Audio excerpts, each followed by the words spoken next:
Vores sundhedsvæsen har det ikke godt. Hver dag får flere danskere en privat sundhedsforsikring. Hver dag får flere læger og sygeplejersker et job på et privat hospital i stedet for et offentligt sygehus. Hver dag smuldrer grundlaget for vores fælles sundhedsvæsen lidt mere. Jeg mener helt grundlæggende, at når man er syg, så skal man have al den hjælp, man har brug for. Og det skal man have, uanset hvor gammel man er, hvor rig man er, eller om man har et arbejde eller ej. I løbet af de sidste år har regeringen givet privathospitalerne mere end 900 millioner kroner for meget i overbetaling. Hvis man havde brugt de penge på vores offentlige sygehus, så kunne man have opereret omkring 35.000 kvinder for brystkræft.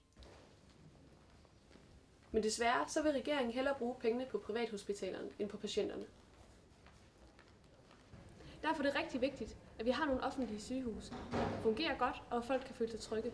Det er en af kerneydelserne i vores velfærdssamfund. Det giver folk sikkerhed i hverdagen at vide, at når man er syg, så bliver man ikke overladt til sig selv. Så er der nogen, der hjælper en. Og det er i virkeligheden i sådan en situation, når vi opdager, hvor vigtigt det er, at vi har et stærkt velfærdssamfund og et stærkt fællesskab, hvor vi hjælper hinanden. Hvis vi skal vende udviklingen på sundhedsområdet, så skal vi handle hurtigt.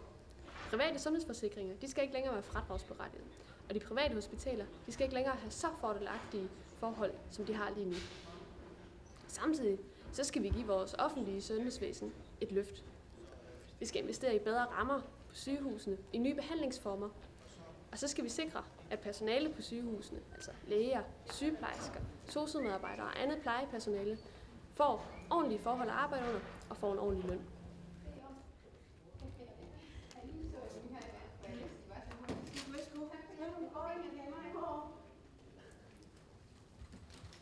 Vi skal skabe et førsteklasses sundhedsvæsen for alle her i Danmark.